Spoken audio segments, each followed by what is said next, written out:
প্রাক্তন শব্দটা নিজেই যেন কি ভীষণ ভারাক্রান্ত।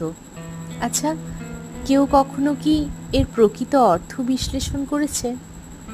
স্কুল, কলেজ, ইউনিভার্সিটির শেষ দিনে আমরা সবাই তো প্রাক্তনী হয়ে যাই, কিন্তু সেক্ষেত্রে কষ্টটা খুব বেশি দীর্ঘস্থায়ী হয় না।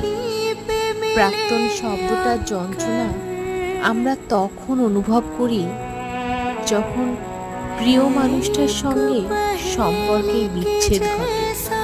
সেই সম্পর্ক, যে সম্পর্কে আমরা কেবল বর্তমান হয়েই থাকতে চেয়েছিলাম, যখন সে প্রাক্তন পদের অযোগ্য এক ব্যক্তি নয় আর লাইফের কোনো ক্লোজ চ্যাপ্টারও নয়, তখন যেন যন্ত্রণাটা আরো সহস্র গুণ বেড়ে যায়।